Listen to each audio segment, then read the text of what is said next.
السلام علیکم ورحمۃ اللہ وبرکاتہ۔ میرے پیارے بھائیوں، آج ہم تیمم کے بارے میں آپ کو حدیث سناتے ہیں۔ آئیے پہلے صحیح بخاری کی حدیث سن لیتے ہیں۔ حدیث نمبر 338 ہے۔ ایک شخص عمر بن خطاب رضی اللہ عنہ کے پاس آیا اور عرض کیا، مجھے غسل کی حاجت ہو گئی ہے اور پانی نہیں ملا تو میں کیا کروں؟ اس پر عمار بن یاسر رضی اللہ عنہ نے عمر بن خطاب رضی اللہ عنہ سے کہا، کیا آپ کو یاد نہیں جب میں اور آپ سفر میں تھے، ہم دونوں جنبی ہو گئے تھے تو آپ نے نماز پڑھ لی، لیکن میں نے زمین میں لوٹ پوٹ کر نماز پڑھی۔ یعنی ان کے ذہن میں یہ آیا کہ اگر وضو کے لیے پانی نہ ملے تو تیمم کا جو طریقہ ہے وہ تو صرف چہرہ دھونا اور ہاتھ دھونے کا، تو غسل کا طریقہ یہ ہوگا کہ زمین یعنی مٹی میں پورا لوٹ لو۔ تو انہوں نے اپنے قیاس کے مطابق جو ہے ایسا کیا۔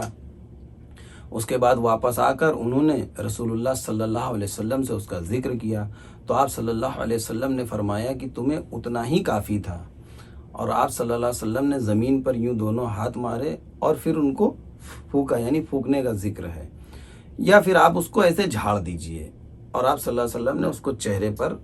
پھیر دیا، پھر دوبارہ ہاتھ مارا اور اس کو پھونکا اور آپ نے ہاتھوں کا مسح کیا۔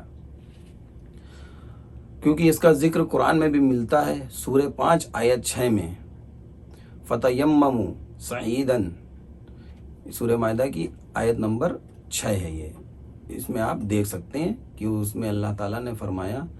کہ اگر پانی نہ ملے تو آپ اپنا چہرے کا مسح کر لیں اور ہاتھوں کا مسح کر لیں، یعنی سفر کی حالت میں ہیں یا مریض ہے۔ مثال کے طور پر اگر آپ کسی سفر پہ جا رہے ہیں،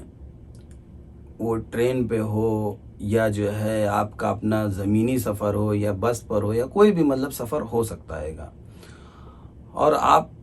کو وہاں پہ پانی نہیں ملتا ہے، یا آپ کہیں پہ جا رہے ہیں، مثال کے طور پہ کنواں ہے، پانی تو ہے لیکن آپ اس پانی کو نکال نہیں سکتے ہیں، یعنی اس کو استعمال نہیں کر سکتے ہیں،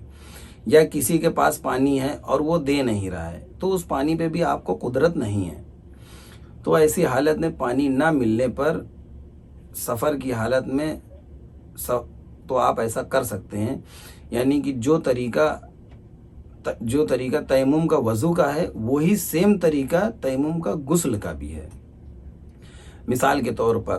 آپ بیمار ہیں اور ٹھنڈ بہت ہے، کیونکہ عمار بن یاسر رضی اللہ عنہ سفر میں تھے، ایک لشکر میں رسول اللہ صلی اللہ علیہ وسلم نے ان کو بھیجا تھا، تو ان کو فجر کی نماز میں ان کے اوپر غسل واجب ہو گیا، تو اتنی سردی تھی، یہ مدینہ کی طرف ایک اولا جگہ ہے وہاں پہ، تو اتنی سردی تھی وہاں پر کہ اگر آپ جو ہے غسل کرتے تو آپ مر جاتے، اس لیے آپ نے جو ہے غسل کی جگہ پہ تیمم کیا اور پانی سے وضو کر کے، حالانکہ ان کا تیمم کر لیا تھا تو اس سے غسل بھی ہو گیا اور وضو بھی ہو گیا، لیکن آپ نے غسل کی جگہ پہ تیمم کیا اور وضو کر آپ نے فجر کی نماز پڑھا دی۔ اس کے بعد میں لوگوں میں اختلاف ہوا کہ بھائی دیکھو انہوں نے ایسا کر دیا۔ جب واپس آپ سفر پہ آئے، رسول اللہ کے پاس پورا واقعہ بتایا، تو آپ رسول اللہ صلی اللہ علیہ وسلم نے عمار بن یاسر سے کہا، عمار تم نے ایسا کیا؟ تو عمار بن یاسر نے قرآن مجید کا حوالہ دیتے ہوئے کہا کہ قرآن مجید میں ہے کہ اللہ تعالیٰ کبھی اپنے بندوں پہ ظلم نہیں کرتا ہے، وہ تو غفور الرحیم ہے۔ تو رسول اللہ صلی اللہ علیہ وسلم مسکرا دیے اور بولے کہ عمار تم نے ٹھیک کیا، یعنی کہ اگر سردی اتنی ہے اور آپ پانی گرم نہیں کر سکتے ہیں یا آپ کے پاس اخراجات نہیں ہیں گرم کرنے کے، تو آپ سردی میں آپ غسل بھی تیمم کر سکتے ہیں اور وضو بھی تیمم سے کر سکتے ہیں اور نماز پڑھ سکتے ہیں۔ اگر آپ کو 10 سال پانی نہیں ملتا ہے تو آپ تیمم کر کے، غسل اور وضو کر کے آپ نماز اور دیگر عبادات کر سکتے ہیں، اس سے آپ کی عبادات پر کوئی اثر نہیں پڑا۔ اور رسول اللہ صلی اللہ علیہ وسلم نے فرمایا صحیح بخاری میں کہ جس نے ایسا کیا، پانی نہ ملنے پر تیمم کر کے اس نے نماز پڑھی، نماز کو نہیں چھوڑا، تو اس نے میری سنت پر عمل کیا۔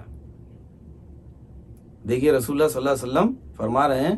کہ جس نے ایسا کیا اس نے میری سنت پہ عمل کیا ہے، کیونکہ رسول اللہ صلی اللہ علیہ وسلم ایسا کرتے تھے. پانی نہ ملنے کی صورت میں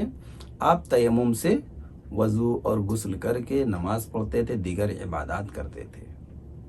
انشاءاللہ امید ہے کہ آپ کے بھی علم میں اضافہ ہوگا، اور جن کو نہیں پتہ ہے آپ ان کو بھی یہ حدیث بتائیں. جزاک اللہ خیر. السلام علیکم ورحمۃ اللہ وبرکاتہ.